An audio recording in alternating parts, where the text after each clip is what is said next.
Well, how's everyone doing? Uh, you have to excuse our new surroundings, but as everyone knows, a lot of things have changed since we've been hit by this terrible virus here. And for the time being, our studios down at 59th Street have been closed for safety reasons. First of all, now that we've done the housekeeping, let me say that for those of us who are no longer here because of this terrible virus, I want to say may they be resting in the Lord's kind and capable hands. And for the rest of us that are still here, the best I can say is that we have to keep on keeping on. For you good folks out there that don't know me or recognize me, this is Robert Gumbs, and this is the Concerned Forum. And this is our first show since the virus has hit us the way that it has. And I don't know about you, but if you are anything like the average American, you're scared, you're angry, and you're quite frustrated. And you want to know where the leadership has come from. And what we're going to try and do here at the forum, we're going to try and keep these issues on the top of our, of everyone's thinking, because we have a huge election coming up in November. And it's funny because you always hear this, well, this will be the greatest election in American history. This will be the most important election in American history. Well, finally, that bell has been rung. I don't believe that we've had an election as important as this one since November of 1860. And hopefully, we won't have the same catastrophic results. Although, unfortunately, ironically, it seems that the guy who's supposed to be our leader, basically that's what he's pushing for. Because I have never seen an American president work so hard to divide this country as Donald Trump. And just don't take my word for it. You got a whole bunch of former heads of the Department of Defense, national security advisors. What is it? I think about 5,000 people in the Justice Department have signed the letter basically condemning what the president has done to the our Justice Department. And quite frankly, it's pretty scary. Now, let's look at what's going on. You have groups of people. Well, before I go there, and I'm not laughing because it's funny, I'm laughing at the irony. I have never seen a virus, I have never seen an illness of any kind become a candidate in a political election. Yeah, dig that. Virus. If you wear a mask, you are a independent or a Democrat or a progressive. If you don't wear the mask, then you're for Trump. I've never seen anything so crazy in my entire life. And see, here goes the deal. Viruses, illnesses, they don't vote. that virus that's been killing people, that is killing people now in Florida, in Arizona, in Texas, all right, in Southern California. And Southern California is getting hit because you have all those folks from Texas going back and forth around that California, Nevada area. But I have yet to hear of a virus that has a voter registration card. Yet, just like he has done with everything else, Donald Trump has managed to turn an illness into some type of register of who you support in the upcoming elections. And this is madness. And I tell you, what's even more crazier, you have one of the two major parties that has decided to become, what is it that the folks that monitor the Klan and the American Nazis, what is it that they call organizations like that? Well, they essentially call them organizations of hatred, all right? It is now a hate-mongering organization and a very dangerous organization because they see this president literally dump all over the Constitution and they say nothing. I have never seen grown men and grown women, a few of whom, not as many as in the Democratic Party, but that's just a fact, but a few of those Republicans have actually served in the military. That lady up there in Iowa, what's her name, Miss Ernst, Senator Ernst, right? I believe that she worked with helicopters in our Middle Eastern wars. She became a Republican senator. She might as well have stayed in the 5th grade clutching her knickers for all the courage that she's shown in standing up to Donald Trump. She has shown none. And let's look at our favorite person, Lindsey Graham. Lindsey Graham, as a Republican senator from South Carolina, Lindsey Graham was a guy who most of the time I never agreed with about anything, all right?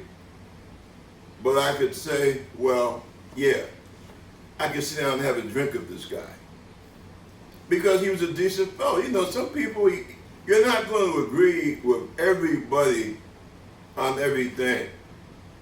And that's understandable. We're human beings. We're different, okay? But there's supposed to be a certain, a certain level of respect and decency, okay? So that you could sit down and conduct a civil conversation, even a friendly conversation. A lot of times I didn't agree with, what's his name, John McCain. But I don't think I had any respect. I had any respect for any other person, regardless of party, than I had for John McCain. I respected him as a man. I respected him as a veteran. And, not just because we were both Navy guys, but because I know the things that he went through for his country and for his shipmates. And as far as I'm concerned, when McCain passed away, unfortunately, several months ago, I know it sounds kind of weird, but I say that when he left us to go to heaven, he left the game on top because of his decency. Remember, a lot of you folks out there in America now, you have your health care, you have your Obamacare, thanks to Senator McCain. And this guy's a Republican. As a matter of fact, he reminds me of my dad in certain respects. A lot of things we disagreed on. But you know, him and my mom were two rock rib black Republicans right here in New York City. As a matter of fact, my dad was just a Republican. He felt that organized labor was a Republican thing, and he was a union organizer and a shop steward. And he was one of the big wheels in the Republican Party in Harlem, right here in New York. But you know, that was a different time, unfortunately for the Republican Party. And it seems that once the Republican Party started to accept the trash, started to accept the garbage, they've been going downhill since then. I have a confession to make. And I mean, if you want to hold it against me, that's your business. I used to be a Republican for a very short time. And I can tell you exactly why. I didn't care for the Clintons when they first came to the White House. Didn't care for Hillary. And I stopped my Democratic registration, registered as a Republican, ran for Congress. And as a matter of fact, the brother who passed away, he was the congressman out of Baltimore. I was running for his seat. Unfortunately, I did not win the Republican primary in the Baltimore area. And that includes Baltimore, the city, and Baltimore County. And I lost. But even more so, having taken a look at the inside of the party, and this was back in the 90s. This was a few years after I had come off of active duty. And I didn't like what I saw. It was starting to get obvious, but not in an obvious way, if that makes any sense. But you can see the creeping paralysis of hatred. Because remember, at that time, you still had, what's his name, Newt Gingrich. That SOB was, you know, a real, a personality to keep an eye on. And as you can see, you see how he turned out. He wound up getting bounced out of his Speaker of the House position because he was doing some falsifying on some book that he had claimed he had written. But anyway, I saw what the Republicans were starting to really turn into. And in '97, I went to the Green Party, and then from there, after a few years, I went back to my registration as a Democrat because I did not like what I saw. Now, don't get me wrong. There's much about the Democratic Party. Even though I am a registered Democrat, there's much about the party I have some problems with, especially being a black man, to be quite frank about it. The biggest problem that I have, and I think that that's the biggest problem that most people have, especially a lot of black men I've spoken to, that we have with the Democratic Party. I want to put this delicately. Children might be watching, but let's just, in many situations, they've had a lack of backbone. All right? And I will put it to you like this. There's nothing evil about the Democratic Party. I will give them big props for that. There's nothing evil about them.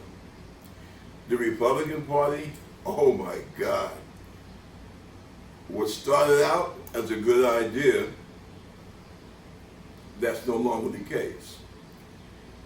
you have a party now, when you talk about the Republicans, they call themselves the party of Lincoln. But in actuality, it has become the party of the people that killed Lincoln, quite frankly. And you can see that for yourself. A good example will come up in a few minutes. But that is my history with the Republican Party. A reason, like I say, I came out of the Republican home. When I came home during Vietnam, that was the party that I was willing to sit down and listen to, because you gotta remember something. You have a civil rights bill because of the Republican Party. Don't kid yourselves. You have people like Dirksen, you have people like Bob Dole, you have people like my mentor, aside from my dad, right down here at a center that's named after him, Jake Javits. A beautiful man. I've been in his office quite a few times. When I was a freshman in college, after I had gotten out of the service the first time. And he was a wonderful human being. Jack Kemp, really decent people. Even when you were disagreeing with them on a particular subject, their decency was like a light in the darkness, okay? That's not the Republican Party of today, okay? You had that boy, what's his name, Lee Atwater, okay? He was the one that used to have these Republican meetings where he would tell white Republicans in the South and in the West, listen, I'm going to give you a new way to say nigger. Because when you say nigger and you come out in a very racist manner, you scare our friends in the suburbs. So this is what you do. You don't say, I don't want my kids going to a nigger school. You say, I don't believe in forced busing, right? Now you got a lot of people out there who are not racist and who don't believe in forced busing. I can tell you one off the top of my head, Malcolm X. But that's one thing. But by the same token, you have a lot of Republicans who have actually become racist. And see, this again goes back to the Nixon doctrine and the Southern strategy. And see, people, whatever you look at now, you have to keep this in mind. Let me check with my tech person first. We got plenty of time? Okay, excellent. Take a look at that Southern strategy. That Southern strategy was what? Well, you had many white male Democrats in the South and the Southwest that were hostile to the civil rights initiatives. And what you had people like Pat Buchanan, right? Phillips, I can't remember his first name. But you had people like that, along with Dick Nixon himself, that said, well, hey, since we're starting to get our butts kicked, let's put out an overture to white Democrats, especially in the South, and see if we can get them into the party. And from the late 60s up until now, you could say, right? They went on the campaign to bring in what you would call racist rednecks. And they did a very good job. As a matter of fact, if you look at a lot of these Republican senators from down south, and maybe a few other places, but primarily the South, look at their political histories. And you will see when they were a young assembly person in their state, when they were a congressperson in the House of Representatives, there's a D by their name. But as time goes on, that D changes to an R. And that is all because of the Southern strategy. So by the time you get into the 90s, you almost, and people didn't recognize this right off the bat, you have two Republican parties.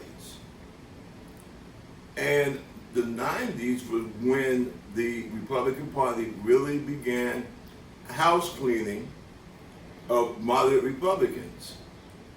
Remember, the best mayor that people of color, well, maybe I'll say the second best. No, I'll give him the first best. That was really worked with people of color here was John Lindsay. And John Lindsay was a Republican.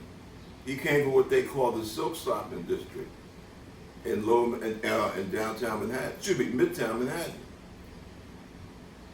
But people like John Lindsay, you ain't gonna find him in today's Republican Party.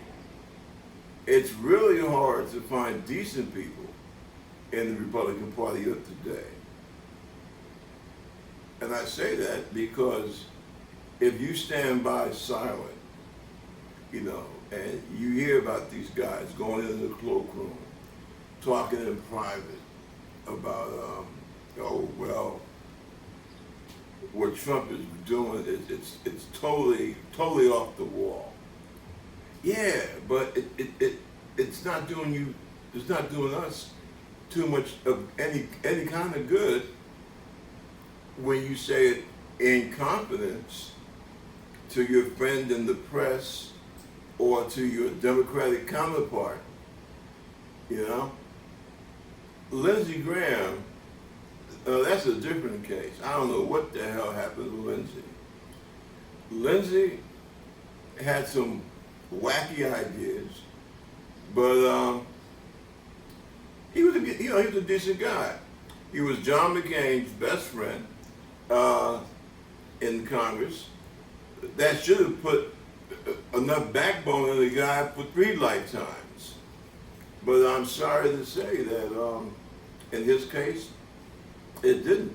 He's an Air Force colonel in the Judge Advocate General's office, Air Force lawyer. So the guy wore the uniform.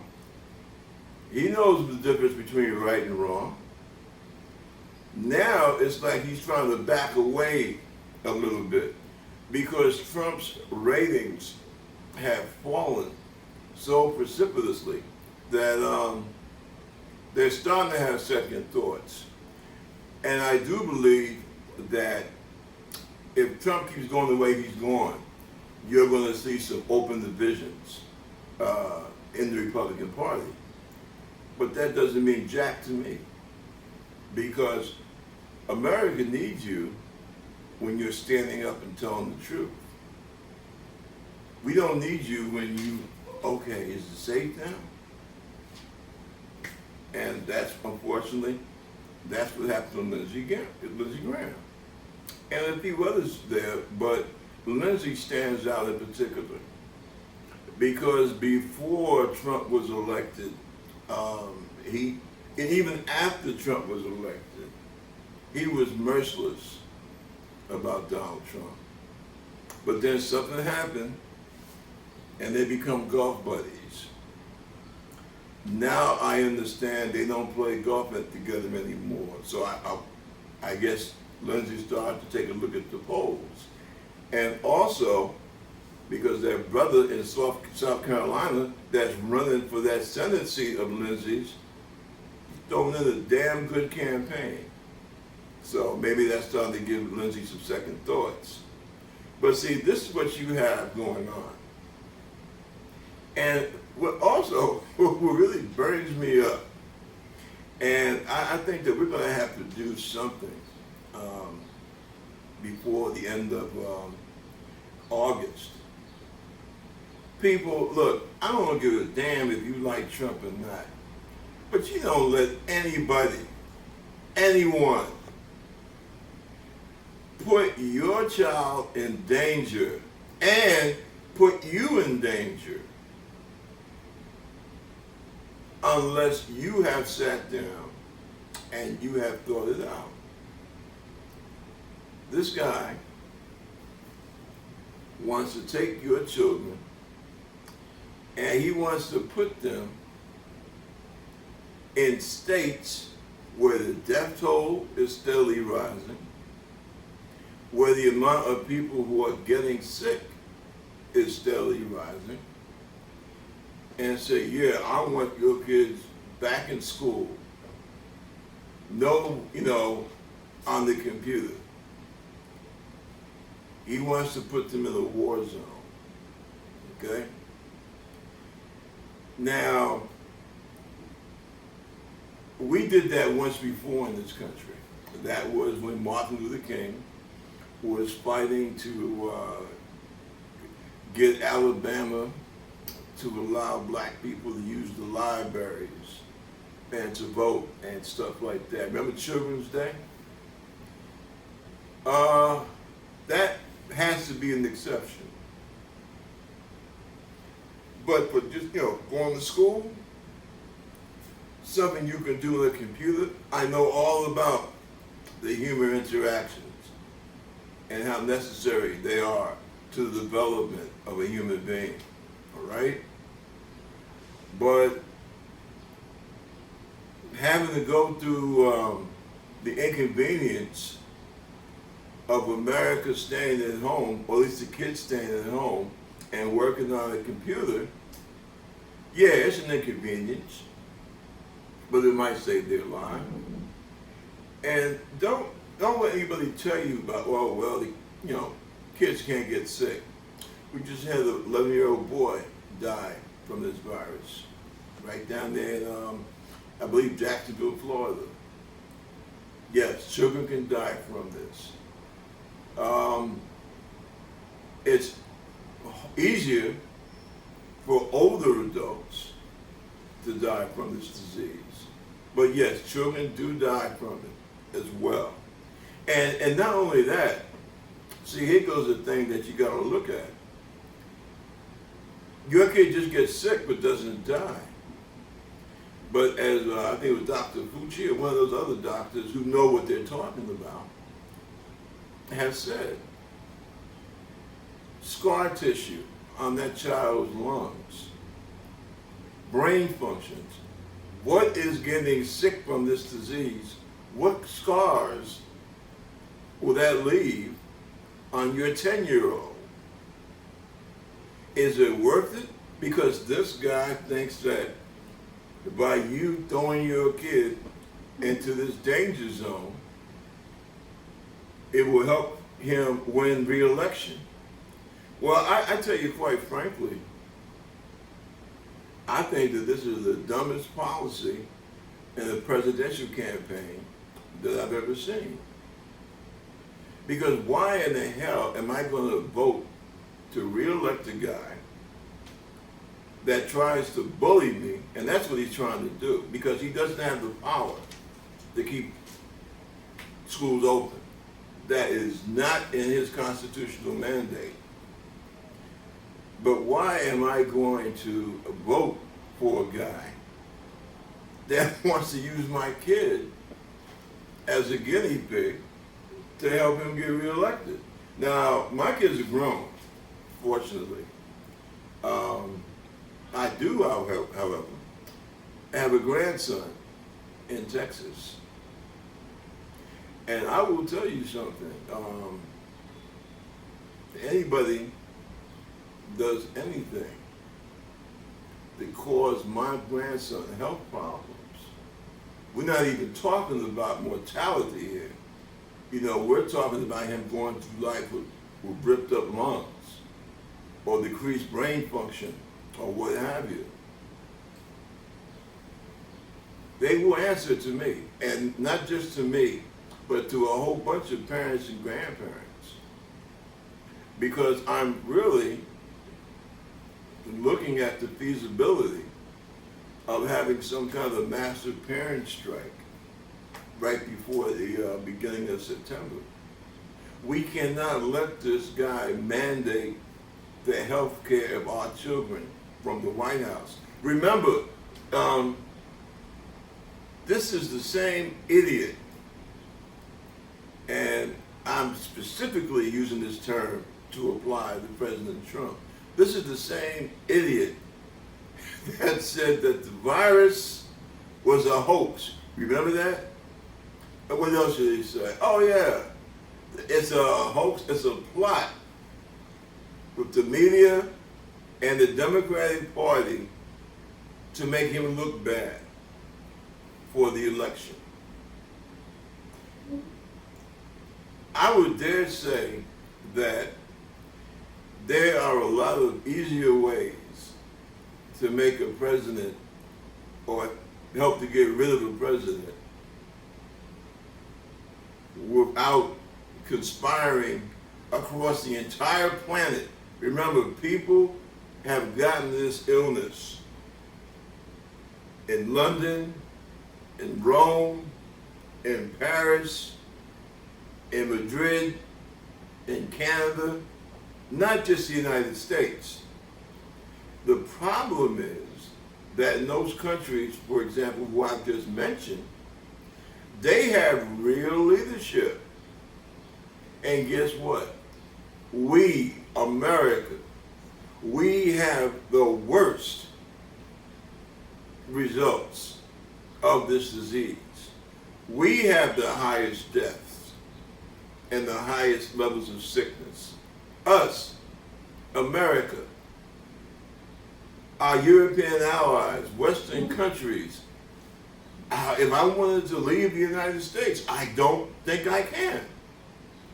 I'd have to beg for some type of, please let me in because I am a refugee. And that has been mentioned in certain circles because our leaders here, our president, has done such a unbelievably rotten job. And I'm going to tell you something else. This is where I have problems with the Democratic Party, because the Democratic Party, and I will gently tap on the media's shoulder, we give this guy too much respect, okay? In the military, when you have a bad officer, you know how to give the office, that position, respect without respecting the person. And see, that's the case that we're in now. I respect the office of President of the United States. If I had to meet him on the face-to-face confrontation, I would continue to say, Mr. President, because that is our constitutional office. But as a man, I treat him like an ignorant, silly, crazy person, because that's exactly what he is. The book that his niece has written tells it all. And she's not just, a little girl who felt that she got screwed over in the family settlement. This woman is a trained psychologist, okay? And she has Donald all laid out, because you read what she says and you think back of all the things that you heard Donald say. And Donald, he has some serious problems. And I tell you quite frankly, if they had really gotten into the mental aspect of Donald Trump back in the 70s, early 70s, he would not have had to pay, or his dad would not have had to pay that doctor on different occasions for him to be able to dodge the draft, because he had a little stubbed toe, okay? Because the minute the psychiatrist could have got a hold of him, ain't nowhere in hell. I know damn well he would not have made it in the Navy. Nowhere in hell. And he already just about had a degree. So he would have been up for a commission. And that would not have happened. Because he's a sick man. He's always been a sick man. Everyone in New York City knows that. And it's a shame. And this shows you the mixture of hate mixed with naivete, that you have people in places like Alabama and Mississippi and Georgia that went around with their red hats cheering for this guy, because it's a combination of their hatred and their ignorance. Because if they had taken the time to talk to people from this part of the country, who would have told them, we tried to tell them, don't mess with this man because he's not right. One of the things that Donald Trump is trying to make up for, to get even for, is the fact that he was never, how should I say, embraced here in New York City. Because we knew him in the family. We always have. My man who wrote Alice's Restaurant, his dad, okay, Woody Guthrie, who wrote songs during the Great Depression, wrote a song in the 50s about the Trump family and their racism, right here in New York. But see, when you're so intent upon hating, as a lot of these folks are, you're going to have blinders on. That's why hate and prejudice, racism, you only hurt yourself. How many of that over 130,000 dead folks who they shouldn't be dead? One of the doctors was saying we've got thousands and thousands of people who died, who didn't need to die. My God, I feel, and yeah, I will say it, I feel empathy for those folks that voted for Donald Trump, because that was a mistake that they made. You got people now coming out saying, oh, that was the greatest mistake I made, voting for Donald Trump. And they're right, because it is the greatest mistake that they've made. And I think I got about, 15 minutes left? Okay. Let me tell you something.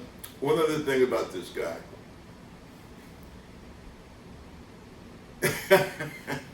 I mean, I get what Lincoln was about. They say that in the worst of times, Lincoln was always laughing or telling funny tales. And I can understand why. Because sometimes you have to do that to keep from crying. I find myself sometimes at night as I'm going through my papers, and I just think about the madness that Trump has this country going through. And yeah, I'll say, yeah, I shed a tear. You know, I shed a tear. Because it's sad. And that's what we have now. That's the situation that we have now. He loves Putin. For some reason, Putin has something on him. I mean, Stevie Wonder can see that, for God's sake. This man has Afghanis killing Americans for a bounty. Does Trump get excited? No, he acts like it didn't happen. Oh, no, the Russians didn't do that. Oh, okay, well, how do you know? Because your intelligence says, yeah, that did happen. He says, no, Putin told me so himself. The guy who was the former lieutenant colonel in the KGB told our president, nah, baby, I didn't do it. And he takes this guy's word over his own intelligence. We got 19 intelligence agencies. I used to be in one, DIA, Defense Intelligence Agency. 19 agencies. And he's going to take the word of the KGB colonel, who is now the dictator of Russia. What am I not, what are we not getting here? And he can do that behind American servicemen. But yet, Remember Hillary and Benghazi? 4 guys made, brave as they were, they made a bad decision. And sometimes in combat, well, I can curse, this is cable. Shit just happens. And anybody who's ever been in combat, at least once or twice, will tell you, shit just happens. And those guys didn't make it. The Republican Party, how long were they after her? 3 years, 4 years behind Benghazi? I know they had about 30 hearings on it. Every time. Nah, she didn't do anything wrong. This is when she was Secretary of State. Trump is told that these people are paying bonuses for the heads of Americans. You don't hear nothing. Excuse me. You don't hear nothing coming out of the White House. And then, oh God, here's what I trip out. You gotta excuse me, folks. It's kind of warm in here, and I'm not used to using my home as a studio, so I'm gonna have to do some fixing up here. But I had to make this one today just to, so you all know that we're still in the game. But all this stuff is happening. And this guy, he's telling me and every other American that wants to tear down Confederate statues, he is willing to go to war for the Confederacy. The Confederacy that we supposedly defeated. But he wants to go to war, talking about people like Antifa, people like Black Lives Matters. They're trying to take away our heritage. No. No. That's stupid. That's a stupid lie. Because we won that war. That's what I meant earlier when I said the party that used to be the party of Lincoln is now the party of the people that killed him. Because supposedly the North, the armies of freedom, won that war. But if that's the case, why does this president want to wage war against fellow Americans for taking down the flag of treason? Don't you know when you see that Confederate flag, that is a flag of treason? Now, I've been in the Army, I've been in the Navy, been in the Army Reserve. All militaries, especially ours, we all admire Robert E. Lee. He was a great tactician, and he was one of the few generals that was able to take a tactical mistake of the enemy and turn it into a strategic gain for his side. Oh, he was brilliant. We're not trying to take that away from him. But damn it, you have to remember, he was fighting for people who were willing to tear this union apart, get over 600,000 fellow Americans killed because of the fact that they wanted to keep me in chains. And not only that, they wanted to spread slavery throughout the Caribbean into Latin America. Now that was their stated policy. They wanted to spread that crap not just here in the United States, but also Central America, the Caribbean, and certain South American countries. They were trying to spread that disease. And that's why Lincoln said not only no, but hell no. And that's what the Confederacy, that's what the stars and bars, that's what it's all about. And you don't have to take my word for it. Read Alexander Stephens, the vice president of the Confederacy. Basically, him, the state governor of Georgia, all those clowns. It's written down. We're fighting because we believe in the superiority of the white race and the inferiority of the black race. God put them there to work for us. Period. End of story. And we feel that the North is cramping our style.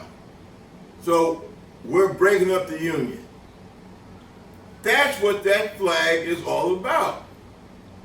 And don't have this bullshit about, oh, well, these were just yeoman farmers fighting for their home. Oh, bullshit. The South started the damn war. Who fired on Fort Sumter?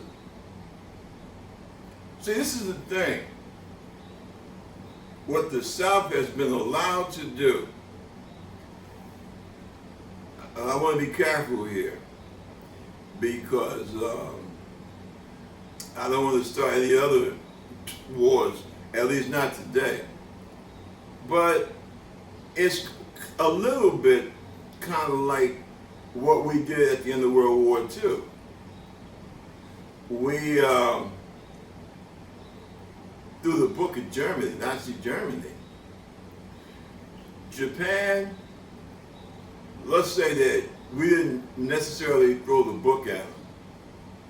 We threw a magazine at them. Say, we took the big ass Webster dictionary and we slammed in Germany. But we took a couple of Sports Illustrated and slapped Japan. I don't get all wild about it. I mean, it's war in itself is a shame and a tragedy. Does what we did in Hiroshima and Nagasaki, I don't know, what would be better? 80,000 Marines slaughtered on the beaches of Japan, trying to do a land invasion. I don't know, it's kind of like 6 in one hand, half dozen in the other. But this is kind of what happened here in the United States. The Union won the war, but what happened is, thanks to Daughters of the Confederate Veterans and organizations like that, they were basically allowed to write the history because they gambled on the Northern industrialists saying that, damn man, over 600,000 people dead, devastation, property damage. So that by 1876, they were like, damn, we've done a lot for the black folks down south. We're tired, Wrong attitude, but that's what happened. And what they did, they basically ended Reconstruction in 1876. That's why you don't have, what was it, you have 40 acres and I think 2 mules or 1 mule? 40 acres and a mule, right. That's why most of us never got that, never received that. You basically started life in this country as a people. It's just like, your mama's in labor and I snatch you out of the womb and then I'll leave you on the sidewalk. And you basically sink or swim on your own. And I mean, that's a rough way to put it, but that's exactly what happened to us, the black people in this country. And America needs to recognize that. The world does. It's just America's turn now. We have to recognize our own history so that we don't have presidents talking such childish, stupid things as Donald Trump is saying, okay? But that's what happened. And by a miracle, do you know what happened? Well, that time that we had from like 1867 to 1876, the so-called Reconstruction, we used that to good advantage. And so by the 1880s, you actually had black towns, right? And cities where like half a section of the city is black. You have places like in North Carolina, Wilmington, Raleigh, Tulsa, Oklahoma, and a whole bunch of other places where black folks, you know, I got two buddies who are business people. Black folks, a lot of us have a natural head for business. And we were doing well. What did they call Tulsa before the riots? Black Wall Street. You had practically millionaire black folks running around there. And what happened? Some of the white folks would get jealous.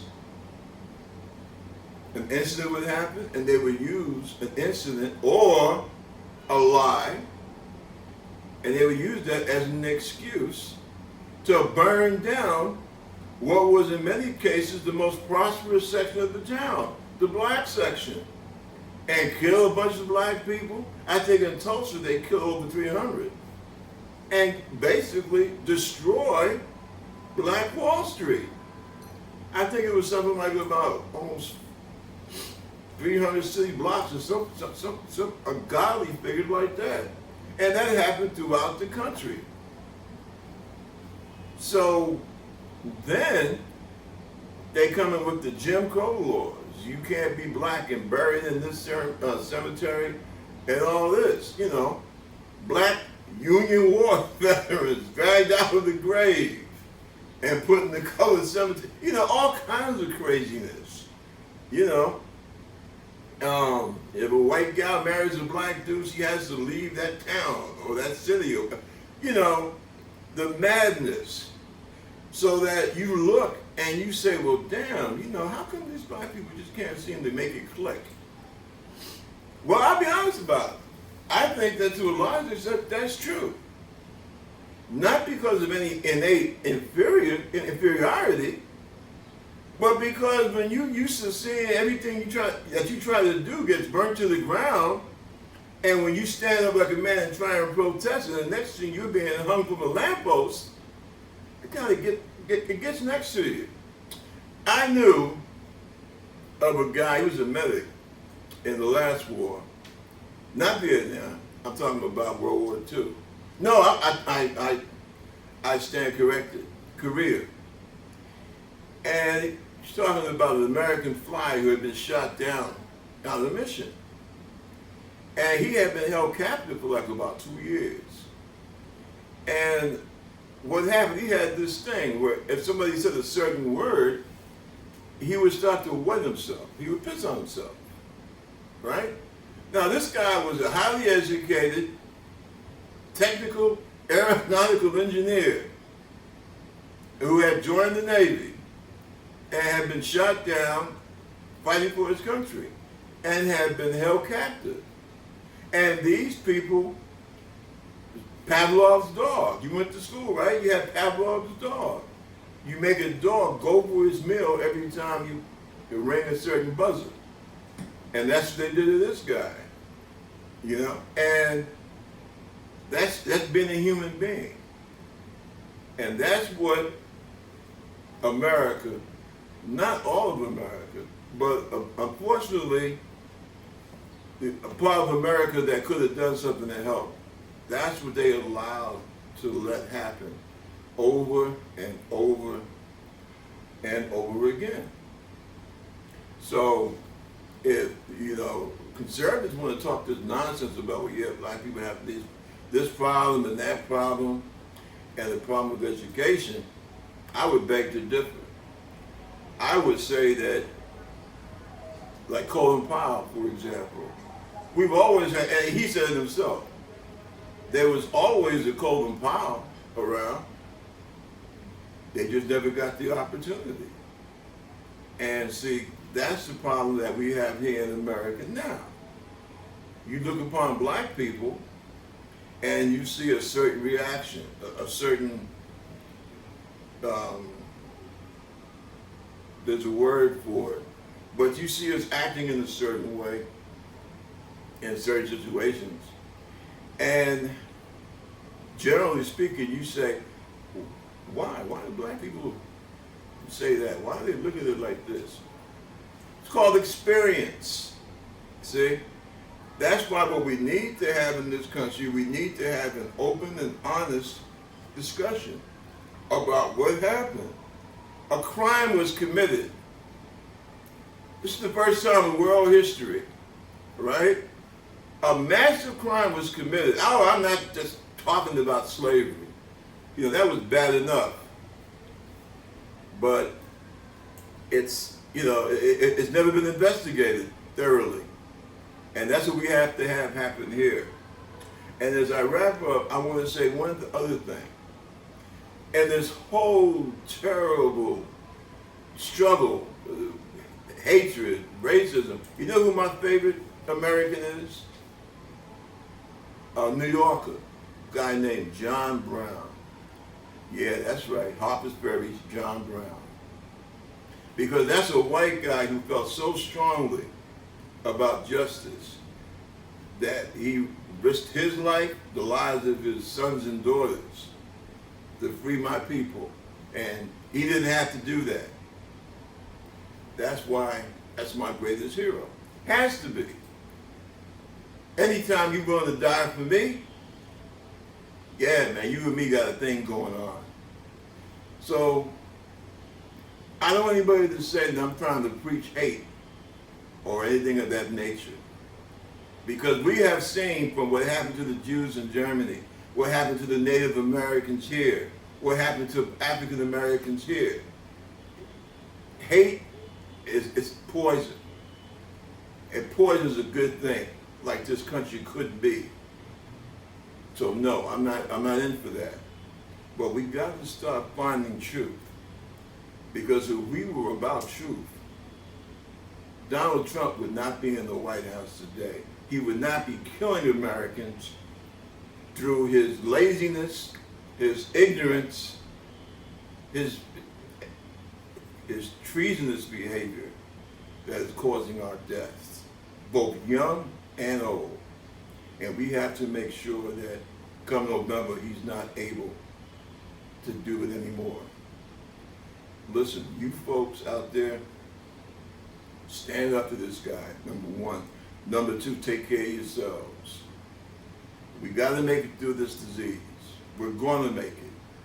But we got to start believing in ourselves and what we as a country are supposed to stand for. So listen, you folks, take care of yourselves. And Bob Gumbs is back. Stern Forum we're back on the money. God bless you all and take care. See you next time. Peace.